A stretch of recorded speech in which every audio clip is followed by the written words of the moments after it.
Oi pessoal, tudo bem com vocês? Quando a gente fala de história da moda, quase sempre tratamos de um contexto europeu, focando principalmente ali na França, Inglaterra e Itália. E quando a gente sai desse meio, a gente sempre fala de Estados Unidos. Mas e o Brasil? Como fica nessa história? No vídeo de hoje eu vou falar para vocês sobre a Belle Époque brasileira, uma época que também foi de grandes mudanças aqui no nosso país. A Belle Époque foi um período de grandes transformações econômicas, culturais e políticas. Eu já falei sobre ela no contexto europeu e vou deixar aqui nos cards para vocês irem lá dar uma olhada e entender como era realmente a vestimenta na época, mas hoje eu vou falar sobre como foi a influência dessas mudanças no comportamento e na moda brasileira. Esse período durou entre o final do século XIX e início do século XX, tendo seu auge entre 1900 e 1914. No Brasil, podemos considerar que seu marco inicial foi em 1889, com a proclamação da República, mas foi do início do século XX até a Semana de Arte Moderna de 1922 que ele teve mais força. A França estava em alta e representava o ápice da modernidade, e por isso várias cidades brasileiras tentaram se tornar filiais de Paris ou ao menos copiar tudo que estava na moda por lá. A moda brasileira até então era uma mistura de algo local com tudo que vinha de Portugal. Mas nessa época isso mudou.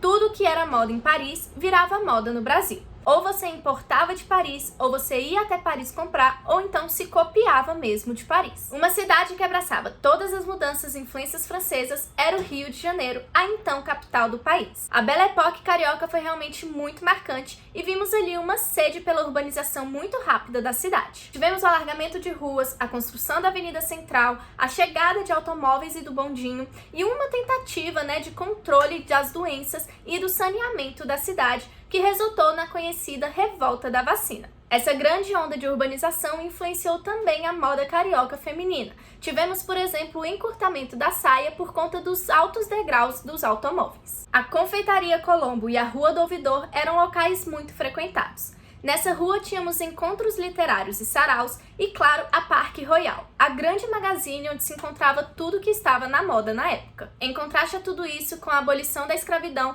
tínhamos uma grande população no Rio de Janeiro que não sabia onde se encaixava naquela cidade. Como deveriam se portar? O que eles deveriam vestir?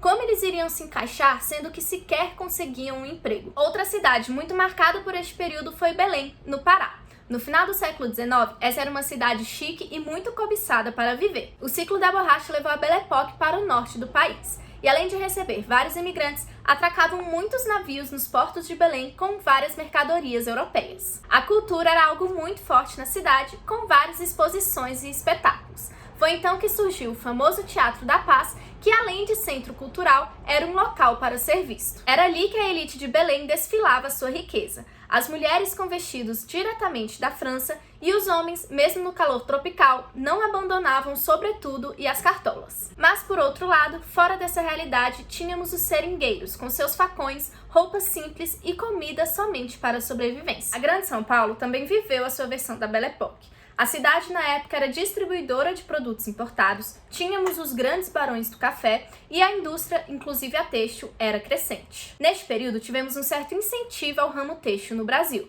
São Paulo e Rio Grande do Sul foram grandes responsáveis pelo crescimento dessa indústria. Em 1891, com a grande onda de urbanização, tivemos a construção da Avenida Paulista. E alguns anos depois, em 1911, tivemos a inauguração do Teatro Municipal, inspirado na Ópera Garnier, em Paris. A desculpa era de que não havia vida social na cidade. A moda na Belle Époque brasileira foi acompanhando o desenvolvimento urbano e a modernização, mas muito era trazido de Paris. Então tínhamos a imagem da mulher curvilínea, as mangas no antebraço, os babados no peito, a saia longa e com cauda e os casacos com recorte em V. Já na moda masculina nos tinha o chapéu de feltro, o sobretudo, as cartolas e os monóculos. Com o tempo, isso foi substituído pelo chapéu de palha e o paletó de brim. Como o clima brasileiro é muito diferente do de Paris, com o crescimento da nossa indústria têxtil, não demorou para haver substituições por tecidos mais leves do que os que eram utilizados na França. Podemos dizer que esse período foi marcado pela passagem de um Brasil rural para um Brasil cosmopolita da elite. Cada vez mais as diferenças de classe se acentuavam, inclusive nos costumes e vestimentas. Então este foi o vídeo de hoje, eu realmente espero que vocês tenham gostado e eu não vejo a hora de falar mais de Brasil aqui no canal. Não deixem de dar um like aqui embaixo e se inscrever para eu saber que vocês gostam desse tipo de vídeo e até o próximo!